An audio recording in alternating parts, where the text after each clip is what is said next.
So hi everyone, as I was just introduced, I'm Max and I'm from Poland. It's a great pleasure to be here with all of you, with so many great people from all over the world.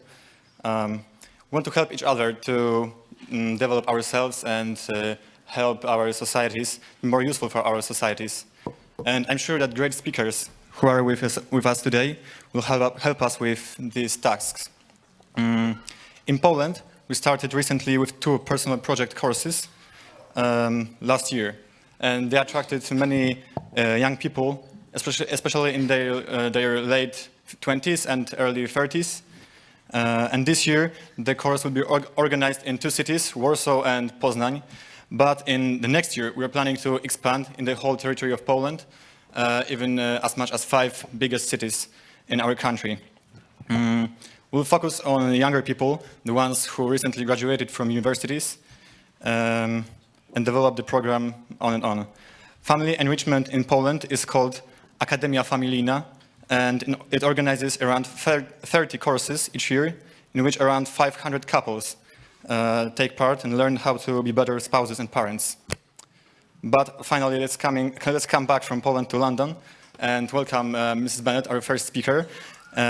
She has a master's degree in philosophy and is the editor and communication manager of the National Council of Catholic Women. She also co-authored with her husband, Art, 3 books on temperament, as well as a book about emotion. She also wrote a book of reflections for caregivers. So please welcome Mrs. Bennett.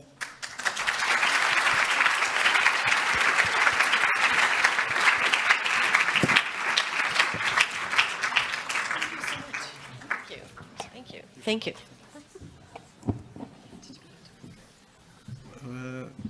Almost. Oh, there you go. It's up.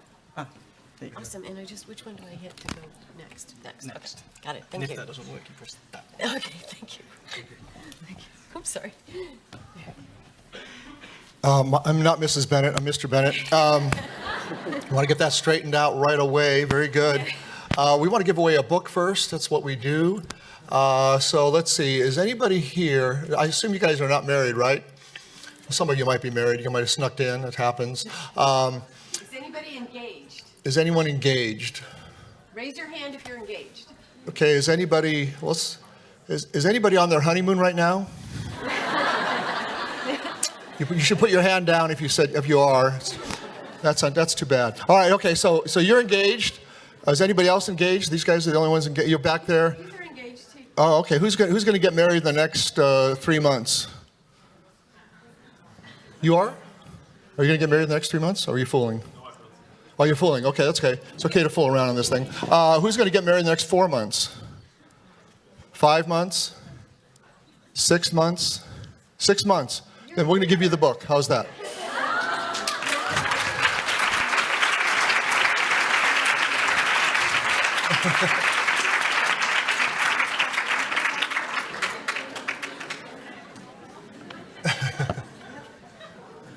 Was that the book about marriage? Yes. Okay, great.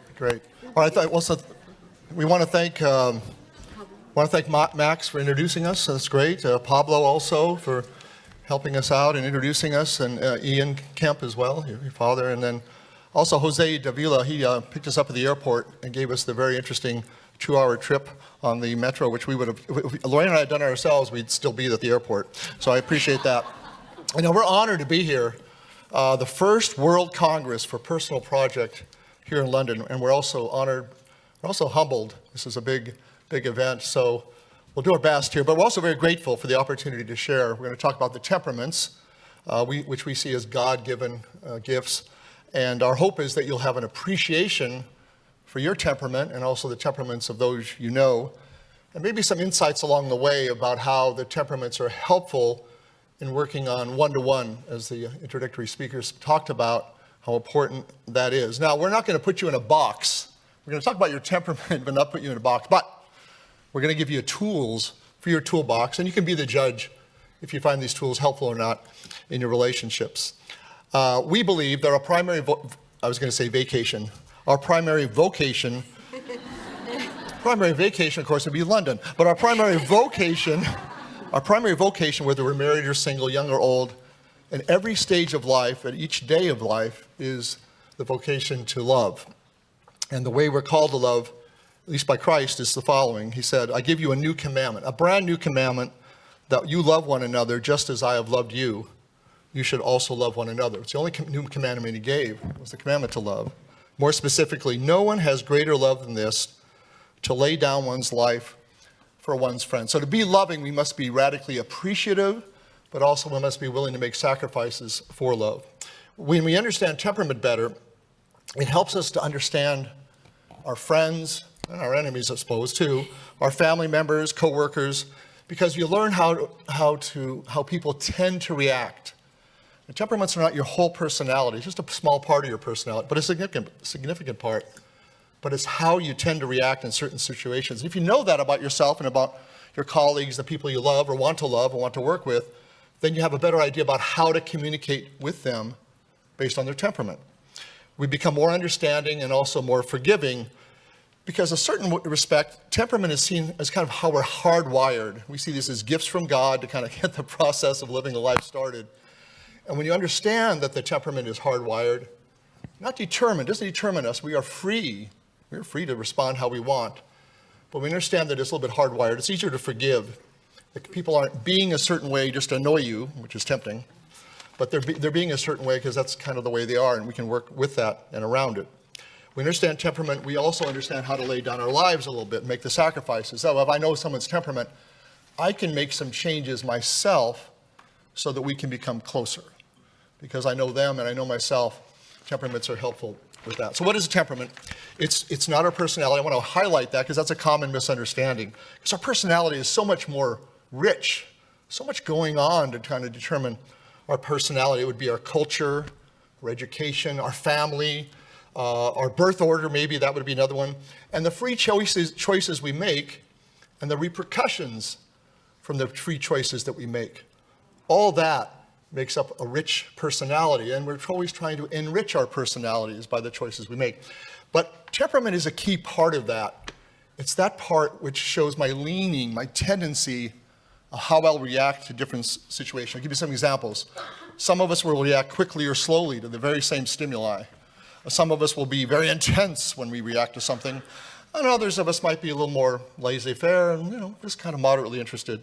Sometimes we react and we sustain that reaction. I didn't like what happened, and I still don't like it. But it happened 20 years ago. I still don't like it. All right, there's a temperament thing. And some of us are more extroverted, looking around the world, excited about what's going on. And some of us are more introverted. How did I end up here? How did I say yes to this? What am I doing here? That kind of thing. More introverted and extroverted.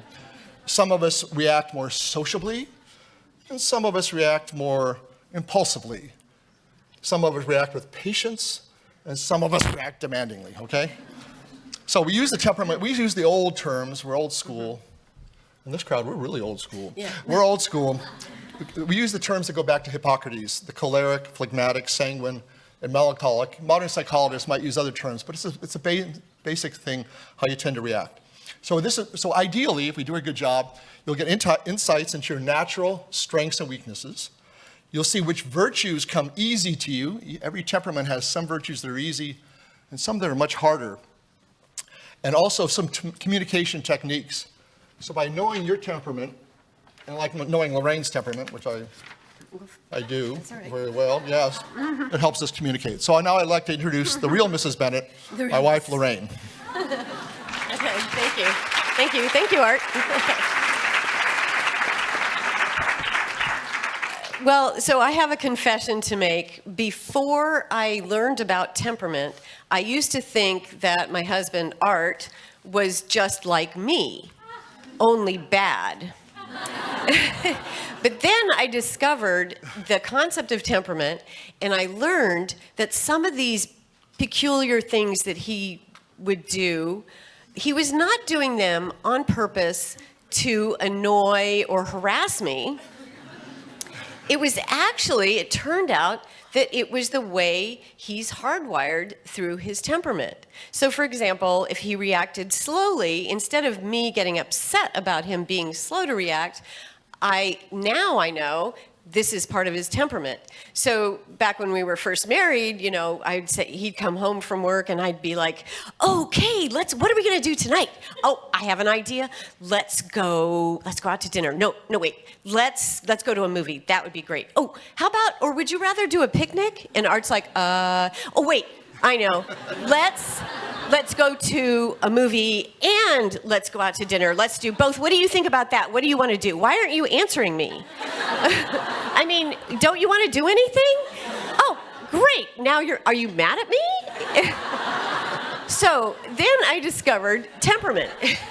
So of course that would start a fight, right? But once I discovered that his behavior was not due to any ill will on his part, he wasn't bad or intentionally mean-spirited. He wasn't angry at me. Many conflicts just melted away. So what we're going to do is do a brief overview of the 4 temperaments, as Art mentioned, choleric, sanguine, melancholic, and what did I say? Phlegmatic. Did I say them all? Okay. Anyway, but most people are a blend of 2. We think people are maybe a primary. You might recognize what your temperament is when we're talking about it. But if you want to find out, you can take that quiz at temperamentquiz.com, and you will find out what your temperament is. So the choleric, I'm going to start with the choleric, or some people say choleric. That's your original type A personality. They have quick, intense, long-lived reactions, which makes them driven, tenacious, and driven to follow through. They're determined, energetic, forceful, and confident. Now, what you want to know about cholerics is that they love to be in charge, and they don't have to have any actual experience in the areas in which they take charge. But that fact does not undermine their confidence one bit. And we can all think of a certain United States president who fits this description. So, our youngest child, fortunately not the first child we had, or we might not have had any further children, our youngest child is a choleric, and she sort of takes after me. But anyway, so she had, when she was in high school, which is, I don't know, do you call it high school or secondary school? When she was in high school, so she had 0 talent in terms of singing and dancing, but every single year she signed up for the high school musical.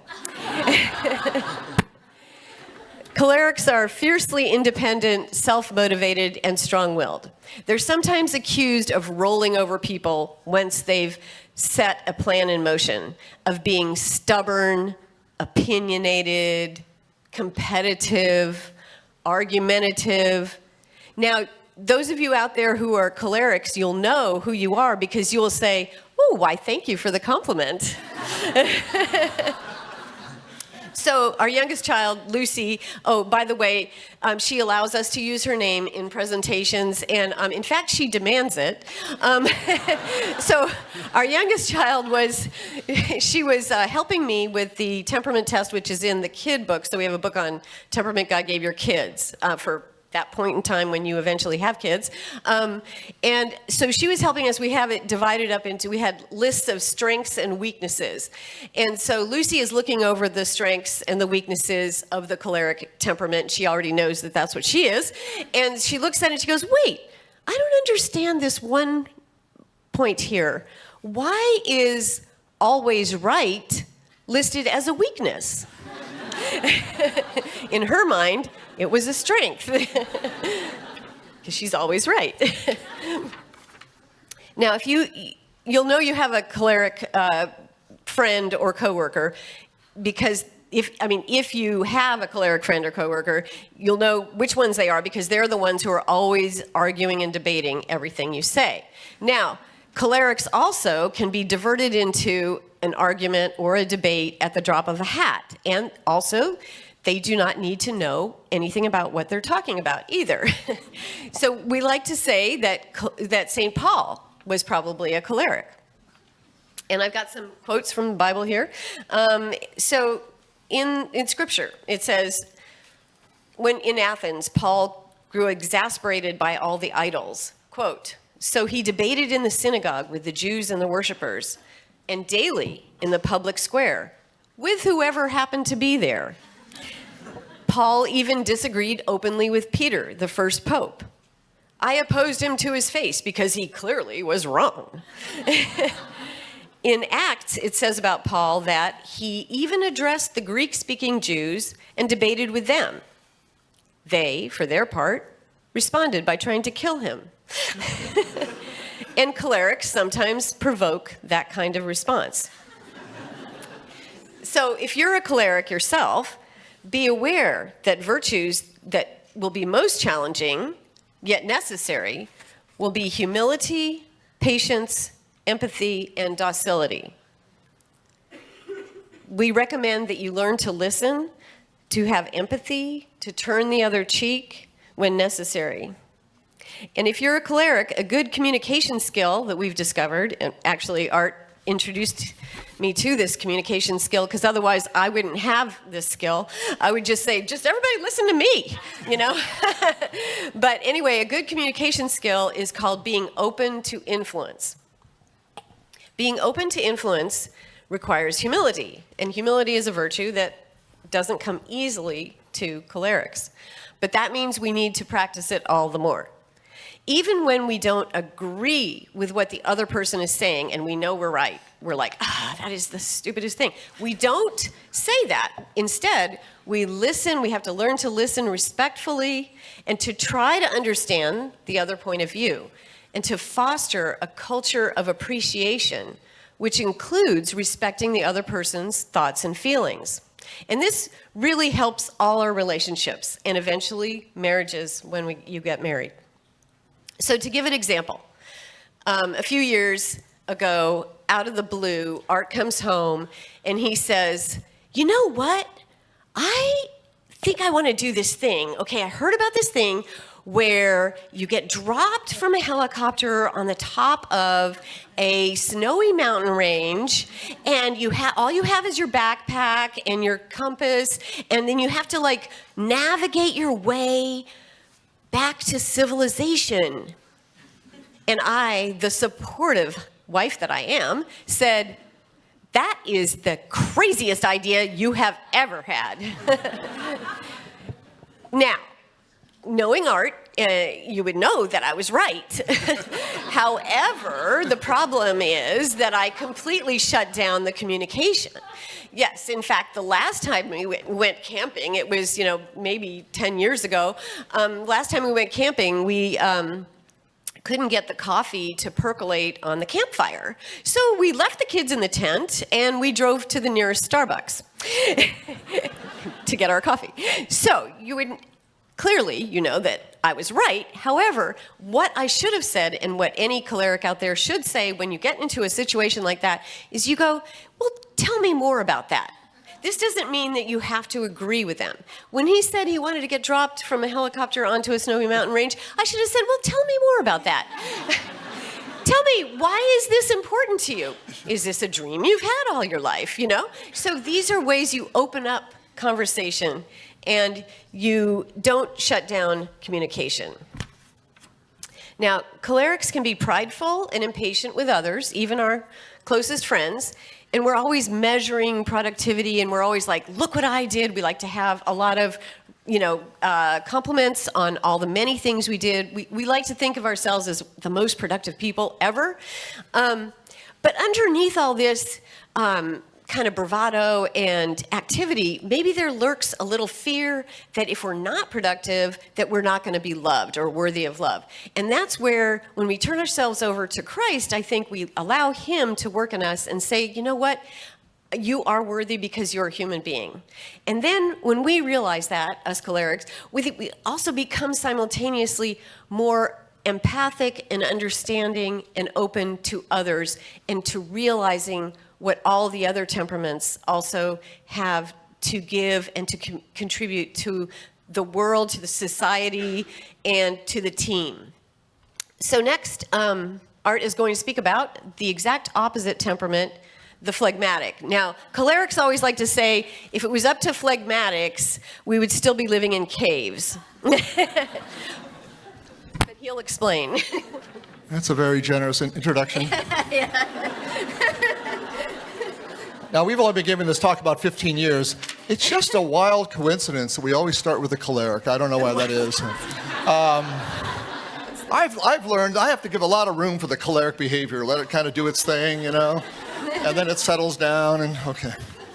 Anyhow, thank you, Lorraine. That was great. All right, so I'm going to talk about the opposite temperament, and as God would have it, Lorraine is choleric and I'm phlegmatic, so I'm going to talk about the phlegmatic temperament. And you hear about the phlegmatic, easygoing, soft-spoken, peaceful.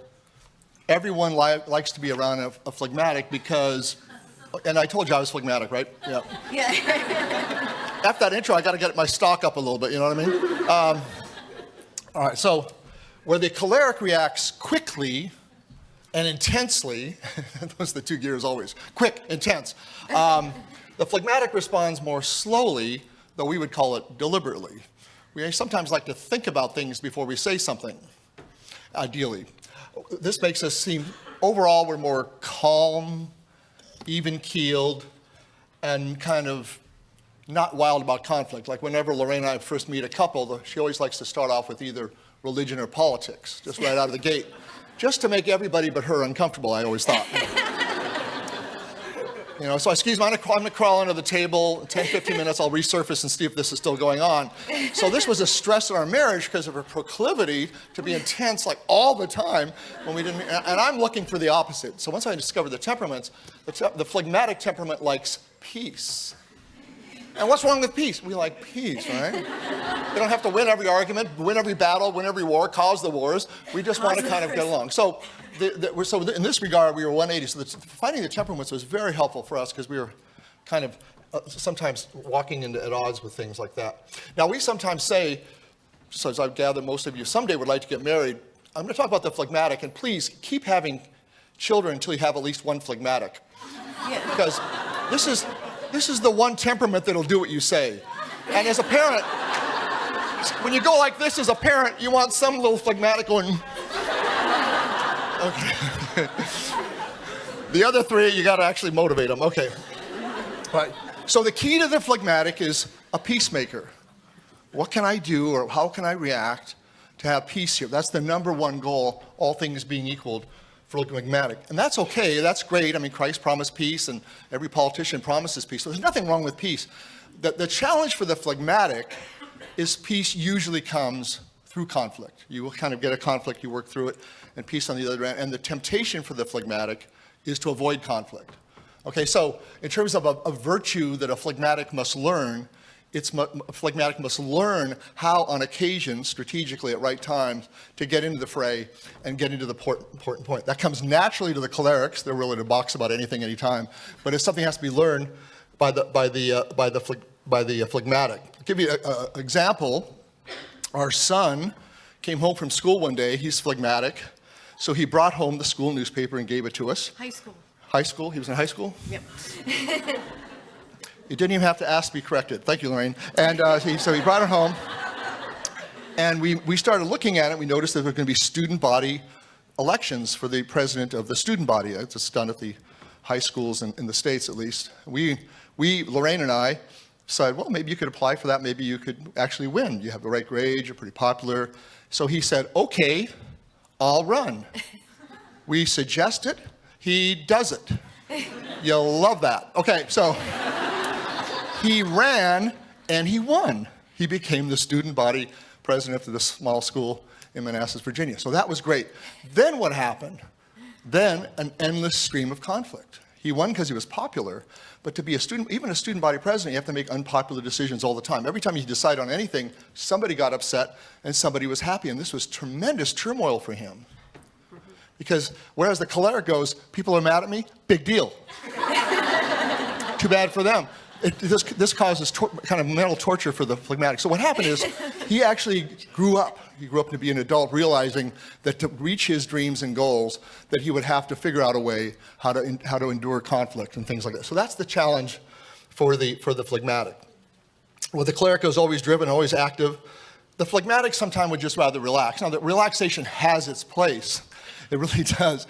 But sometimes the phlegmatic can be tempted to be delaying a decision or putting things off because of the peace in the interregnum and that kind of thing.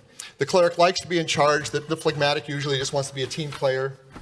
I'm on the team. I don't need to be the president. You can be the president, that kind of thing. But I do want to be a team player. I want to work with people.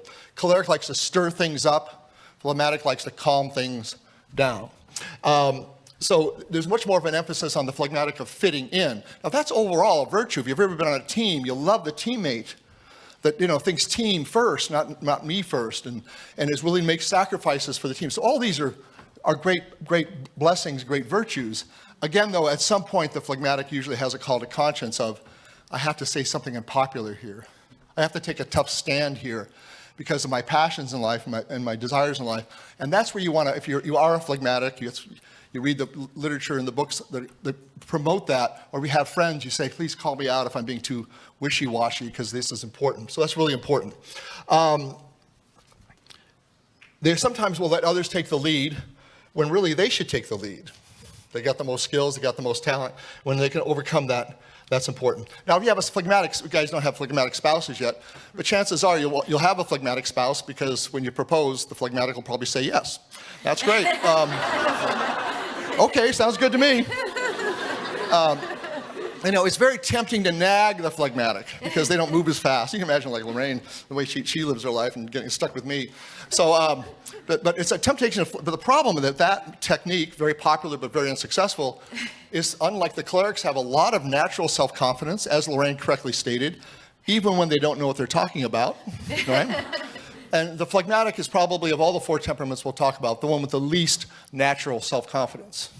All right, so you'll kind of, in your friendship with the phlegmatic or in your quest to be a phlegmatic, like I'm the president and CEO of Catholic Charities, how did that happen? It's conflict every day, every minute. And so I guess in kind of my own personal growth, I've come to terms with conflict is necessary to be able to get anything done. But you don't want to nag your spouse, ideally, because when you're nagging, you're hurting the confidence and you kind of get into a cycle. Rather, is point out the virtues, the assets, and then say, you can do it. This is a fight worth having. Go ahead and try with it. You want to help the phlegmatic find their passion. This is true of everybody. This is sometimes an indication when you're with somebody you really love and care about because they care about your passion. What's your passion? Wow, tell me more about that. Like Laraine said, with a crazy idea. Thank goodness she talked me out of that. I wouldn't be here now if I gotten dropped off on a mountain in Wyoming, that's for sure. But you see her point. Her point was go underneath the crazy story and go, what's really driving you here? What's the dream here? Give me the dream. Give me the dream. That kind of thing. You want to have that relationship, obviously, because you can't really be in loving relationship without that kind of intimacy and knowledge of that. So you want to kind of allow their passion to come out, whereas the phlegmatic doesn't always wear that on their sleeve. You might have to go digging for that a little bit, whereas the choleric wears that on their sleeve much more naturally. The natural talents and virtues of the phlegmatic, and they're wonderful, are humility, they tend to be more humble, patient, and docility. Those are key virtues you must have to be able to love and be in love. They come naturally. The tough ones for the phlegmatic are courage. You have to learn courage, got to kind of work a little harder at that. What we might call holy audacity. Holy audacity is, I'm standing for this, despite the static on the radio or the difficulties. And then leadership in general. Sometimes I got to take the lead. I can't just follow along. A skill that we suggest for phlegmatics is learning to become comfortable in conflict. Conflict is not the end of the world. Doesn't mean you're a horrible person. Doesn't mean that they're horrible. But learning to be comfortable in conflict, because really it's hard to get to where you want to go. Happy marriage, good job, good kids, without going through some conflict and navigating through that. And you know what? The choleric is happy to give courses on that anytime, all right? Good. All right, now Lorraine's going to talk about the next temperament, the sanguine. Thank you, Art. Okay, so the third temperament is the sanguine. Now, the sanguine is your classic people person. They're the life of the party, fun-loving, and affectionate. They're eager to please and love to be the center of attention. They have quick, intense, but short-lived reactions. So they live in the present moment. As a result, they're very interested, very optimistic, very enthusiastic, but forgetful. So they arrive late, they forget their keys, and even where they park the car. But they always have a funny story about why they were late, so you forgive them.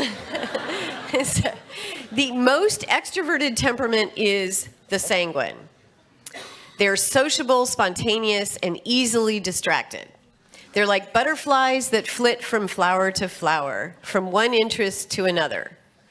So in schools, like in our American high schools, you have clubs. I don't know if you have clubs like that, which you can join just, whatever club you want to join. You want to join the band club, you want to join the yearbook club, the math club, the chess club, stuff like that. Well, so we had, as we mentioned earlier, we have one of each temperament. So our sanguine son, when he was in high school, he impulsively signed up for almost every club. But of course, he never attended any of the meetings. But he showed up on picture day. And so I'm looking at the yearbook later, and I'm like, wait, you're in the chess club? You don't even like chess. Wait, violin? I know you don't play the violin. You're in the violin club? Anyway, so this sanguine son, when he was, again, this is a high school story, he came home from school one day, and on the fridge he had posted his interim grades. Now, I don't know if you guys have that in the European system, but anyway, we had like interim grades, so it's not the final grade yet, but interim. And so, and it was, he had like the grades. Most people, if you put something up on the fridge, it means, wow, I've done something exemplary. I'm very excellent. My grades are awesome. Well, no, can't say the name. Okay, not our son. And instead, the grades were all barely passing. However, he had crossed them out, and he raised them. And then he recalculated the grade point average also, the numerical grade point average. He went the extra mile to do that for me. So I come home and I'm like, what is this? These are terrible. How are you going to get into the university with grades like this? And he's like, oh, don't worry about it. Look, these are just the interim grades. They haven't seen all my incredible work that I did in the past week. And besides, all I have to do is go talk to my teachers, and we will get this all squared away. Don't you worry, Mom. And notice, he did not say he was going to study harder. No, he did not say that. That was not an option. No, but the good news is that he actually eventually went on to grow in virtue, which is what we like to recommend. You don't stay stuck with your temperament. You can get outside that box, and you can learn to persevere and to study harder, which he eventually did, because he is now working on a doctorate in philosophy. So he eventually learned to study. St. Peter, we like to say St. Peter was a lovable but inconstant sanguine. Quote, Lord, I'm prepared to go to prison and to die with you, he said. And a few hours later, he denies knowing Jesus. At the Transfiguration, Peter enthusiastically offered to set up 3 tents on the spot, even though, as Scripture notes, he did not know what he was saying. When Christ appeared walking on the water, Peter impulsively joins him until he begins to sink. So sanguines, they struggle with impulsivity, but they're very genuinely enthusiastic and very affectionate. However, one of the things they really do need to learn is to stop talking and to listen. Learn to listen. In fact, our last book was a book on listening. You can find it on Amazon. It was called Tuned In. And my theory is that Art wanted me to write this book so that I would learn some listening skills, because that is a problem, because I am part sanguine as well. So we need to know, sanguines, we need to know when to stop talking, when to listen, when to buckle down and really persevere with a project, and when to go deep instead of staying on the surface. And it's not coincidental that it was to St. Peter that Christ said to put out into the deep. Now, virtues that come naturally to sanguines are forgiveness and joy and generosity. Virtues that are worth striving for include perseverance, self-control, and striving for a deep intellectual and spiritual life. the need to be acknowledged, and the tendency to want everybody around you to be happy, this is a sanguine thing, can sometimes place a strain on a relationship. Now, especially if you're attracted to the opposite temperament, which often happens. Let's say you're sanguine and the person you're attracted to is melancholic. Well, this drives melancholics crazy because they think you have rose-colored glasses on permanently, and they just want, this is a serious situation. This is life-threatening. This is very, and then the sanguine's like, no, it's gonna be fine. No, don't worry about it. And then you have an argument on your hand already. So, yeah, so once the sanguine learns to really listen to others, to go deep, and to introspect, they can transform their relationships and their own lives. With their joy, enthusiasm, generosity, and love for people, sanguines can be charismatic leaders in their families and their communities. Excellent. Excellent. Last temperament coming up. The melancholic is the opposite of the sanguine. Okay? So Laraine mentioned the sanguine is the most outgoing temperament and the life of the party, you know, always that way. The melancholic is most introverted of the 4 temperaments. So Laraine's choleric sanguine, I'm phlegmatic melancholic. It's amazing we made it through. So I have to say, I thought that was a pretty clever idea on my part. She's right about that, by the way. How to get Laraine to listen to me more? To invite her to write a book about it. This only works with clerics, though. Anybody else would go, that's a crazy thought. She goes, good idea. I'll write a book about it. And that's what happened. All right, so the sanguine will kind of go, because they're considered kind of opposites.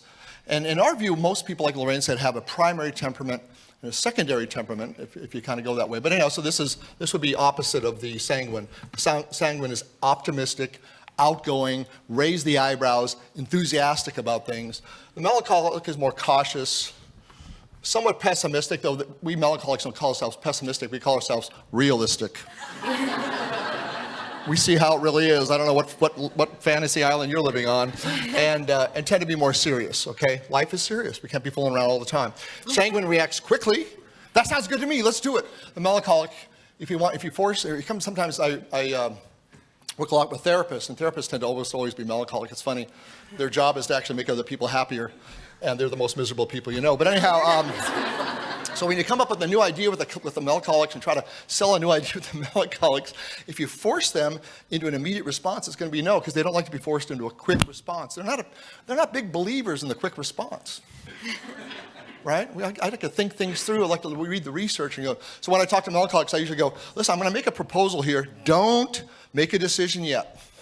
Think about it for like a week or 2 weeks or 2 months, whatever we need.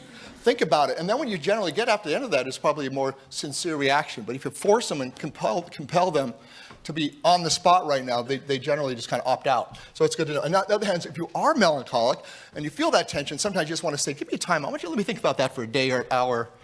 Let me think about it, and then I'll get back to you, because you don't want to kind of give into that negative tendency to not do things. Sanguines have a lot of friends, more friends on Facebook than you have, I'll bet you that.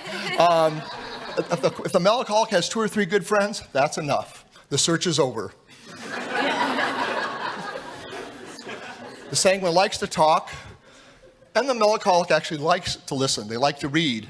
A Friday night reading a Bronte book, sounds good to me. Anything else going on?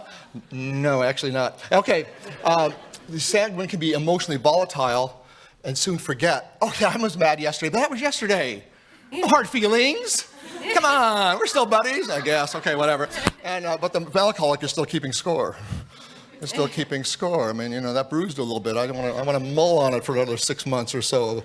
Now, it is said about the melancholic, and many artists, I mentioned many therapists, many teachers, many people who really don't chase the buck or don't really need a lot of fame, but they're more interested in quality. They're more interested in getting it right, for goodness sakes. But where's the details? Let's measure twice. Let's measure thrice before we do it. The sanguine just wants to cut it right away. That kind of pattern is so beautiful and so needed in our world today, to really get it Right. It's a natural tendency of the melancholic. This can look in a kind of razzle-dazzle culture as we are, certainly in the States, like you're being oppositional, you're not getting with it. But really it's opting for some more depth, truth. Truth matters, beauty matters, quality matters. And in a way, the melancholics are kind of going against the culture to kind of preserve these qualities, okay? And sometimes they can be a little bit odd or out of step, but it's so important. They tend to be more idealistic, and they sometimes tend to be perfectionistic. Now, psychologically, if you get too perfectionistic, you just get to 0.999 out of infinity. Sometimes you just have to make a decision and cross over. You can never get enough research. Sometimes the melancholics will overdo it. So oftentimes you're a melancholic, you need to give yourself a deadline. Next Tuesday, 3 o'clock, I'm going to make a decision. I can read everything I want on the internet until 3 o'clock, then I got to pull the trigger and say yes. So that kind of discipline is needed. Otherwise, if it's open-ended, it can go on too long, to go on forever. Melancholics tend to be somewhat cautious or fearful about initiating new things. I mean, I worked with a couple in marriage therapy. They're both melancholic, and they had their bills paid, and their house was in perfect shape. Everything was going great, but they hadn't taken a vacation in like 6 years because they never felt like it. And so they came in next week with the calendars. They brought their calendars. Their calendars were up to date. They brought the sharpened pencils. We went through the calendar. We found a week they were both available in June or July or whatever. Say, can we commit now? It's 6 months down the road. What do you think? What? Don't decide yet. Think about it for a week. I'll charge you $150 all over again, and then we'll make the decision. And then they came in and they marked it off. See, if you wait for them to be spontaneous, you might wait a long time. But then they scheduled the spontaneous event, which is kind of thing. That's great. Meanwhile. Oh, Lorraine has a comment on this. No, I was going to say, meanwhile, our sanguine, choleric sanguine, and choleric sanguine, our daughter and son-in-law, meanwhile, it's been nonstop party since they got married. 2 years ago? I mean, 2 years. It's like social action 24/7. And now they have a baby, and so they bring the baby along. They said, we're not stopping our social life. The baby's going to be very well socialized. There's a baby with no stranger anxiety. Yeah. That's great. That's right. One thing I think to be aware, kind of take with you if you are melancholic or have the fortune of being in love with one or have a relationship with, transitions are hard for melancholics. They kind of get locked into a zone to get comfortable in something. And so they plan on going to bed at 9 o'clock, but they're reading, and so they read till 1 a.m. and then they have to go. So, or we have a new plan, new idea, I don't like new, what's new all about, that kind of thing. So you have to be aware of that if you're melancholic, because something's got to be jumped on now. Something's really, you want to go from boom to boom. You see, like Lorraine, you can imagine, boom to boom to boom to boom to boom. And I'm kind of going boom, boom. So that's a rhythm. And you don't want to be harsh, like, oh, you're all over the place, or on my part. You never make a decision. That's kind of being temperament insensitive. It's not really the way it is. And you can make accommodations for this. So if you are melancholic, set yourself deadlines and make decisions. And that. So, for example, our daughter went to undergrad school and university. She had a job. I don't know about here in the States, they kind of give college students jobs, but they're not real jobs. They just want to give them some money, and so they can be in more debt for the rest of their life. But anyhow, so she was at the gymnasium, at the campus gymnasium, and only students can use it. And so she did that. Started in August. She came home for Easter in April or May, and she said, I've been working at the gym. Yeah, we're aware of that. That's great. I'm thinking about maybe I should start working out. Now, she'd been in the gym 3 days a week for like 6 months. The stationary bike is there. The yoga pads are here. The weights are there. But she's thinking about it. Not today, not this month, not this calendar year. Let me think. So Lorraine had a great line. She goes, don't rush into this. Don't rush into this decision. I'm not sure it's the right thing for you to start working out right away. So she did. So that tendency to put things off is something the melancholic has to, because you want it to be perfect. I want the priest to be perfect. I want the lecture to be perfect. I want the Burke to be perfect. I want the music to be perfect. I want the boyfriend to be perfect. Good luck on that. The girlfriend to be perfect. Okay. So that's one thing that they have to learn. One communication skill we recommend for melancholics, it comes from the study by the Gottmans. I know the Gottmans are very famous researchers on marriage in the States. It's called the 5-to-1 rule. And the 5-to-1 rule is in a loving relationship like a marriage, you should have a 5-to-1 ratio of positive comments over negative. Now the melancholics always count for a recount on that. Can you reshuffle that deck, please? 5-to-1, so every time I say a negative thing, I have to say 5 positive things? And the answer to that, and the research is strong, yeah. Yeah. Marriages, relationships feed off of enthusiastic appreciation. And that's hard for the melancholic. So the melancholic has to learn that. So pick your favorite melancholic saint or whatever. They've all learned that, right? They've all learned that. So that's a key thing. So anyhow, that's the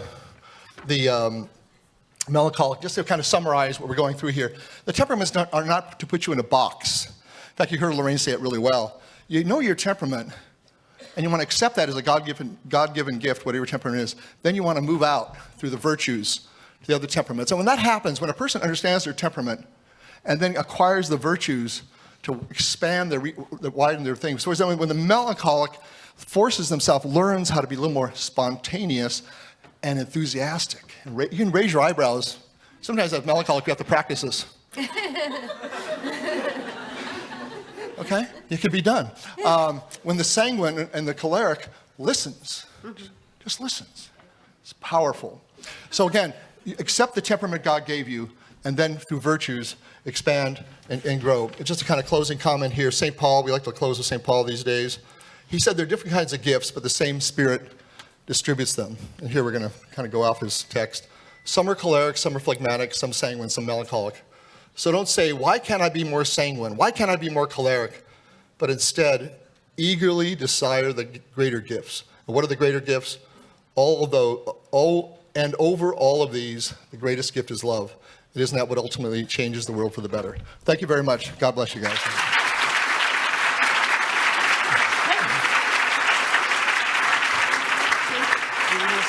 they can ask questions. We didn't know if we had time still. Oh, no. So guys, we still have a little bit of time just before lunch. So this is a great opportunity to ask questions to Art&Laraine here. I definitely resonated, I think, with the sort of sanguine. I think my wife might kill me if I tell her to chill out one more time. But yes, I'll hand you guys over, and please take the opportunity now to ask lots and lots of questions while they're here on the stage. Oh, thank you. Thank you. I can't see. I don't have my glasses on. So does anybody have a question? Yeah? Questions? No? Yes, sir. Oh, somebody raised them up. So, the Myers-Briggs. Oh, yeah. Myers-Briggs. We've got one here. Okay. Myers-Briggs. Oh, here. How you going? So you said temperaments is something that's hardwired, and personality is a little bit more in that. It's broader. So there are lots of scales to measure personality and to measure temperaments. How does that compare to something as, say, sort of founded as perhaps the Myers-Briggs scale, where there are 4 sections of personality to sort of discover and categorise? And any thoughts on that? I mean, you work with other therapists, other psychiatrists, psychologists. I mean, you would have had these conversations many times. Yeah. Yeah. So he asked a question. I mean, what about these other? There's others personality indicators out there, determiners out there. Myers-Briggs, certainly one of the most popular in the States. Maybe, I don't know. It's got a lot of research behind it. The temperaments is just the oldest one. It's the first one. The Greeks were kind of trying to figure out why people raised in the same environment with the same food, the same situation, all turned out to be so differently. So whenever a theory goes into there must be something inherent in the person as opposed to the environment, then you're kind of talking temperament talk. The Myers-Briggs is great. It comes from the Jungian school as opposed to the Freudian school of psychology, and there's a lot of research on it. The Myers-Briggs, though, is going to tell you your personality. If it tells you, if you're an ENFP, you're an ENFP and you ain't leaving the ENFP zone. You're in the ENFP, you live with it, that kind of thing. Or ISTJ or INFP, there's nothing wrong with that at all. But it's really saying, here's your personality, and this is pretty much what you can expect in life. The temperaments are a little softer, maybe a little less, which talks more about leanings, how you tend to read. So you can, if you're a young melancholic, you have to overcome that tendency to be isolated and overly introverted, but you can. So the temperament is a little bit more virtue-based, whereas MBTI and many others are more of, here's your whole personality. Both are very rich. I mean, the kind of guiding principle probably on all of this is to really know yourself. Like Teresa of Avila, she just had her feast day. She made a big deal of this. You got to know yourself. So I think when you use these things to say, I want to understand myself better, box myself, but I want to understand myself. Maybe that's why I react that way. Maybe that's why I have a hard time making decisions. Maybe that's why it's hard for me to listen. Or maybe that's why it's easy for me to get into conflict and hard for him or her. Those things are valuable to know in the process of trying to love people, being more sensitive and open to it. So I think there's different tests, there's different virtues or vices, MBTI, but I think overall you want to the goal is to know yourself, understand yourself better so you can grow. Yeah. Yeah. Good answer. Good answer. Yes, sir. Yeah, that's you. Yeah. Oh, there's a microphone. Thank you very much. Should I stand? Yes. I'm Diego. I have a question. How do these temperaments help or avoid the relationship in terms of dating or marriage? And it should or shouldn't be different. And for you, what are the best connections? No, good question. Good question. Well, it's interesting because we often give talks to married couples, and a lot of times a lot of people will come up to us afterwards and say, wow, we're just like you. We're opposite. So it does seem that opposites can frequently attract, but it doesn't have to be that way. So because we know married couples of some of the same temperament and they're just doing fine. And in fact, in our book, The Temperament God Gave Your Spouse, we used a lot of case studies, I guess you would call it, like in your case study thing. We use a lot of examples, real life examples of couples of all the different combinations marrying each other. So we think that whoever God calls you to, who your spouse to be, you can make it work. And the key is really that you understand your tendency to maybe communicate and react in a certain way. And once you understand that, you can better communicate with your loved one, whatever the temperament is. I think the key is to respect the person and respect the temperament. And that's hard because it's different. It's not the way I am. Yeah. You're not the way I am. Why do I have to like it? That kind of thing, right? So we all have to get over that. Now, and this is not relativism. I mean, there's truth and there's beauty and there's the kind of things that Melancholic talks about, but the way to get there and the path can be different. Yeah. So I think you want to always kind of generate a radical respect for the other person, acknowledging the differences. Yeah. Yeah. Hi, I have a question. Chinyere. Yeah. So my question is it possible for people to change in their temperament, say, over time? Because I have some friends back in high school, they were sanguines, and after getting married, they just changed to a different kind of temperament. Sanguine, get married, and all the fun goes away. Yeah, very common.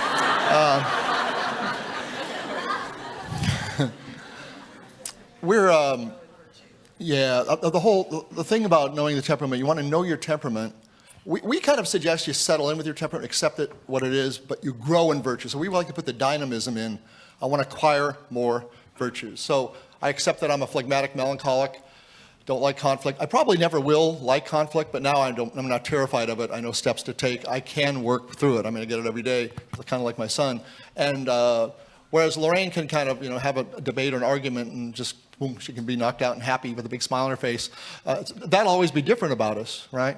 However, I can learn. I don't think I'll overcome my temperament. I can learn how to find peace with conflict. Because now, looking back in my life, so many of the happiest, peaceful days of my life have come through a conflict that was resolved. So now I learned that. Or maybe the real introverted person doesn't want to go to a party, doesn't want to go anywhere. And then they go and it works out okay and they meet someone and they go more often. Maybe they'll never be social butterflies, but that's okay. But they also won't be aversive to going and meeting new people. Because if you don't meet new people, don't expect a new life kind of thing. So I think you can overcome these things. So rather than change your temperament and get with it, it's more like accept your temperament, but acquire new virtues so you can become a whole person, a person who loves more people, basically. Is it? What do you think about that? Yeah, I was going to say like Teresa of Avila. So she's a classic, she's a choleric sanguine. And so she started out when she first went in the convent, she's like this chatty, bubbly person, and she used to sit around and have visitors. And apparently guys even would fall in love with her. Like she was amazing. But then she had a call to conscience. So she decided to change, and she ends up being this incredible doctor of the church and a deep mystic. So, it doesn't mean she changed her temperament, but it did mean she practiced heroic virtue, which is what we're all called to do. Ultimately, we're supposed to gain new skills, acquire new skills, grow as a person, and grow specifically in virtue. And so I don't know about the sanguines in high school. I think what does happen, though, like our sanguine son, once he realized that he wasn't going to get anywhere in life if he didn't buckle down, then he started buckling down. So I think that's kind of what happens. It doesn't mean he changed his temperament. It just means he is kind of growing in virtue. Hopefully it wasn't too redundant. It wasn't redundant at all. It was brilliant. Anything else? Yes, Pablo? Okay, go ahead. You may steal my mic. You're the MC. You can do whatever you want. Plus, I'm phlegmatic. Here's the mic. Thank you. Now, we had a question here at the front that said, you've mentioned like a mix of temperaments. Is it strictly sort of choleric sanguine? Oh. Or could it be possible to have like a sanguine melancholic, which is obviously opposite? No, but look at this slide, and basically we wanted to have a little arrow, but you could be anywhere on the circle. But you could be sanguine, phlegmatic, melancholic. Oh. I'm sorry. Okay, just start talking, basically. So you could be anywhere on the circle. Sanguine, phlegmatic, melancholic, choleric, melancholic, phlegmatic, sanguine. And whichever combination is going to be slightly different, different effects. And that's all in the book, our first book, The Temperament God Gave You, which you can find on Amazon. But basically, we don't think you go opposite, unless you're going to be fundamentally internally conflicted, which could be, I guess. We tend to think that most people tend to be around the circle on the outside. Thank you. Okay, so I think it's amazing what you have done as a couple, and my question will be for Laraine. How did you manage to do all these changes in your weaknesses and convert it to virtues, and in your own life and in your marriage? Okay. Make the changes to make those into virtues, I think. How did I? Yeah, like I'm still working on it. In my own life.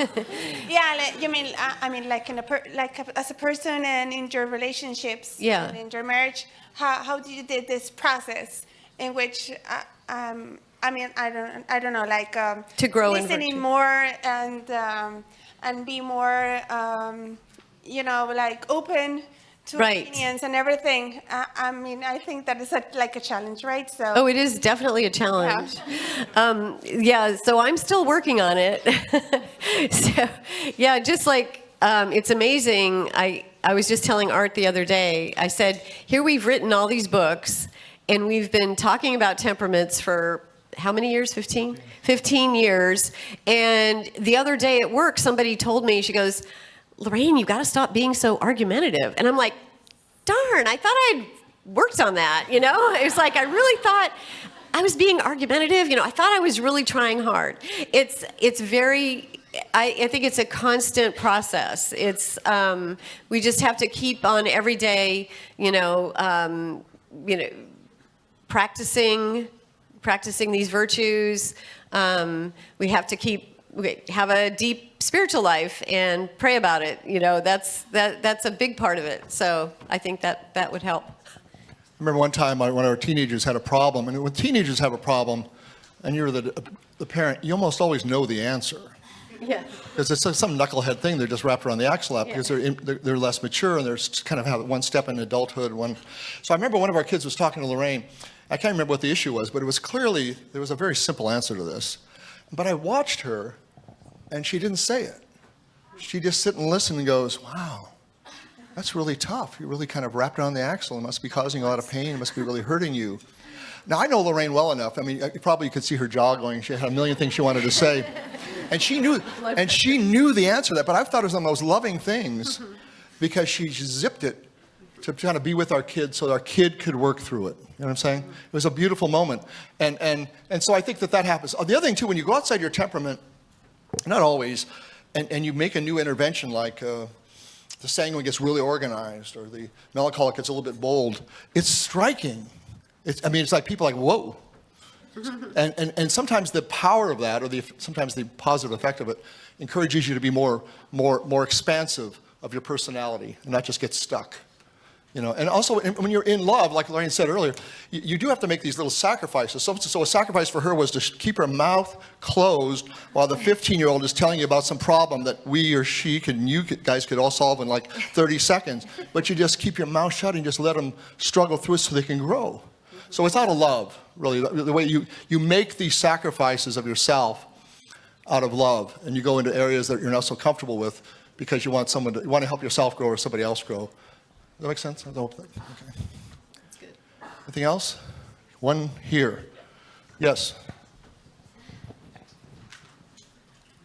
Hi, I'm Miguel from Spain. Thanks for, yeah, me too. Thanks. So I would just like to ask you about how you've used the virtues that come easy with your temperament just to get better, to, you know, because we are speaking almost all about overcoming the things that are not so easy for your temperament or anything. So I would like you to speak about that a little bit more. Thanks. I didn't catch it. How do you use your strengths in your temperament to help? Strength finders. Yeah. Well, that's a good point. I mean, I'm glad you highlighted that, Miguel. You do want to see the strengths of your temperament as real strengths. Right. I mean, sometimes you got to be prudential about when you use your strength, right? But I mean, if you are a melancholic, you probably got the details better. You probably would be more naturally gravitating towards the deep things in life, and those are wonderful. Now, sometimes you got to get it moving. So I don't know. I mean, I don't know. What would be an example? Well, like the natural strength of like we like to say, like, for example, if you're sanguine, you're probably good in marketing and sales and in social media and all that kind of stuff. And you should use that natural strength that you have connecting with people or whatever. In fact, you're probably more comfortable in those jobs. So like when a melancholic takes over, you know, the marketing department, it's more of a struggle. It's a lot more of a struggle, and certainly they can do it, but why not go with your strength, you know, like use your strengths. And I think it was Thomas Aquinas who said, you know, because a virtue is a natural virtue doesn't make it any less of a virtue. I'm probably freely translating here. But anyway, yeah, so it's still it's a definite virtue, and bring that strength to the team. And that's why, you know, we like to see our marriage and our family even as a team. And so I think it's like, you know, thankfully, we have all the different temperaments so we can help each other be a better team, be a better family. Yeah, as many times Laraine will tell me, she goes, I think you need to take a stand on that. I think you need to go and tell that boss, that colleague, that board member what you think. I think you're right on that, and I think they're not getting it, so you need to tell them. Now, she knows that's hard, but she'll kind of bolster me up. On the other hand, at the time I gave the example of where she listened to one of our teenagers, I remember telling her, I said, that was dynamite. I could see, you know, how hard that was for you, but did you see the insight that our kid got? Better that they got it than that we told them. I mean, that kind of thing. So I think you can, when people go outside their zone or they go into a zone that's more comfortable for you, like I'm probably a little easier to get empathy, I think, than she is. But whenever I see her go near it, I go, wow, that's amazing. That's powerful. She likes powerful stuff. That's good. Dynamite, baby, dynamite, yeah. Is that it? Do we have more? I can't see. I have one more question. Are we done? I'll be here. Oh, okay. My name is Stephanie. I'm from New York City. Hello. Oh, hi. I got your book, The Temperament God Gave You, because I'm having some, I would say, just like difficulties in terms of just like, you know how you said certain temperaments work better in certain fields? Mm-hmm. So what happens when the temperament at your job doesn't match the field? Like how to deal with that? And yeah, that's my question. That's a tough one. That's kind of, look, Art is he's a president of Catholic Charities, so he had to definitely, you know, step up to be able to take on those kinds of things. And I think you do whatever you can. You read books. You take courses. I mean, if you really like your job and you really want to progress, I think you just do whatever you can to shore up the areas in which you feel you might be weak in that particular thing. Is that what you would say? I would say it, but not as well as you. Yeah. No, I think that's right. When you're in the weak area of your temperament, that's where you want to pay attention to the homilies or go to the Gospels or I have a consultant that sees the world totally different from me, and I talk to her once a week to get ideas because she sees what I don't see. And I've been talking for 10 years. I still don't always see it. And then, of course, my wife here sees the world also differently from me. In a way, I don't want to get in trouble later here. No, so he comes home and he tells me what she said, and I said, I said that. I just told you that the other day. That's exactly right. So I think when you have the higher up you go on the ladder, or the more deeply you fall in love, your weaknesses are going to be more exposed. So you have to figure out what to do about that. But I think that's where you really want to read harder, study harder, have a kind of friend that can give you feedback on an area you're not so good at, so you can grow. But don't be afraid of saying, I'm not going to take that job because I might have to get outside of my comfort zone. Well, another part of you might want to say, that's the job for me. I got to just learn A, B, and C. When I learn that, then I can go forward. And that might be the same thing with marriage or something. I mean, it's not perfect. The guy's okay. I mean, he's 90% there, but I'm waiting for 100%. And now I'm as old as the Bennetts. I can't wait that long. So, so here are the weak spots. Let's talk about that. How can we work that? Not be afraid of that. How can we grow to make that a set? So you do a little extra homework on your weak areas. All right? We want to come back again someday, so we're not going to keep talking. Thank you very much, you guys. God bless. Thank you.